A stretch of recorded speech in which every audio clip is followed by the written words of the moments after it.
Boss आज कुछ ज्यादा ही पी गए थे। उन्होंने अपनी पत्नी को अपने कर्मचारी के साथ नाचने के लिए कहा ताकि उनका मनोरंजन हो। सेक्सी और लंबी बॉस की पत्नी मैक शुरू में थोड़ा संकोच कर रही थी, लेकिन बॉस ने खुद मैक का हाथ अपनी पत्नी की पीठ पर रख दिया और उन्हें कहा कि शर्माए नहीं, खुलकर नाचे। अपनी खूबसूरत पत्नी को अपने कर्मचारी के साथ नाचते देख बॉस के मन में आनंद की भावना थी। उन्होंने दोनों को नाचते रहने के लिए कहा और खुद समुद्र के किनारे हवा लेने और नशा उतारने चले गए। लेकिन जैसे ही बॉस गए, मैक ने खुद को आजाद छोड़ दिया। हल्की समुद्री हवा के बीच वो खुद को रोक नहीं पाया और बॉस की पत्नी को चूम लिया, जब तक कि दोनों लगभग गिरने न लगे। तब बॉस की पत्नी ने मैक को धक्का देकर दूर किया। ये याद आते ही कि बॉस पास में ही है, मैक जल्दी से ये देखने गया कि क्या वो सचमुच नशे में है। लेकिन 2 कदम चलने से पहले ही उसने देखा कि बॉस चट्टान के किनारे खड़ा है। शायद वहाँ की तेज हवा नशा उतारने में मदद कर रही थी। अचानक बॉस के पैरों के नीचे की मिट्टी ढीली हो गई, लेकिन सौभाग्य से उन्होंने एक पेड़ की जड़ पकड़ ली। मैक ने तुरंत मदद करने के बजाय नीचे बॉस की पत्नी की ओर देखा, जैसे उनकी इजाजत का इंतजार कर रहा हो।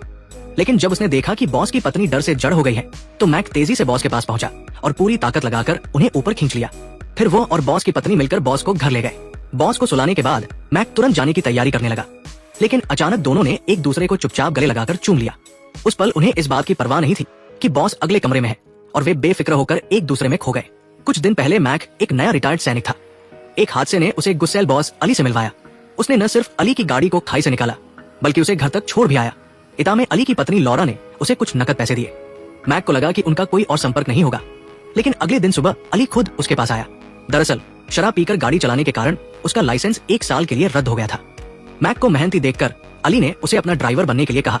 सेना से रिटायर होने के बाद नौकरी न होने और अली की आकर्षक पत्नी के कारण मैक ने ये नौकरी तुरंत स्वीकार कर ली। अली को ये नहीं पता था कि मैक न सिर्फ मेहनती है, बल्कि एक रिटायर्ड सैनिक होने के कारण उसके काम में भी बहुत मदद करता है। एक बार जब एक कर्मचारी ने अली पर चाकू से हमला करने की कोशिश की, तो मैक ने उसे तुरंत काबू कर लिया। इस तरह की हरकतों से अली मैक पर निर्भर होता गया, लेकिन उसे नहीं पता था कि एक नृत्य के दौरान मैक और उसकी पत्नी के बीच चुपके से प्यार पनप गया।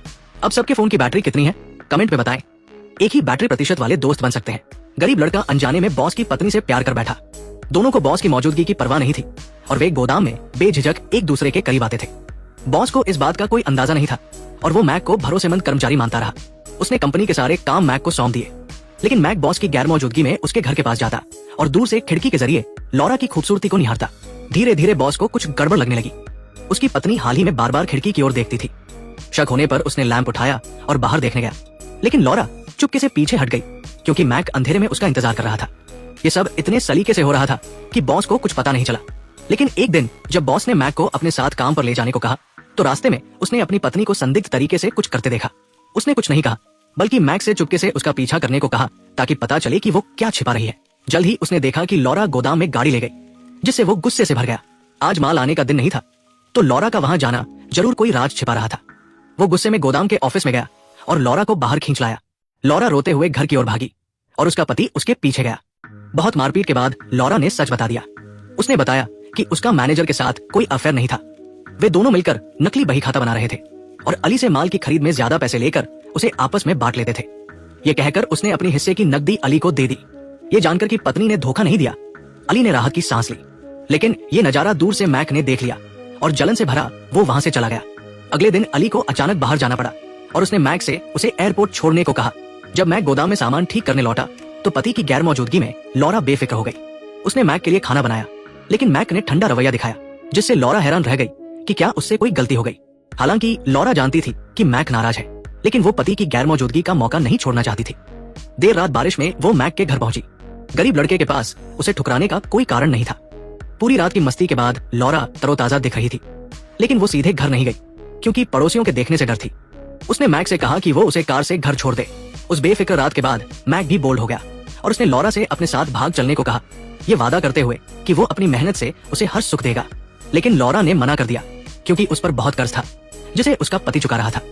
भागने का मतलब था न कुछ हासिल करना और न कर्ज से छुटकारा। घर पहुंचकर मैक की बातें सोचते हुए लॉरा का मन उलझ गया।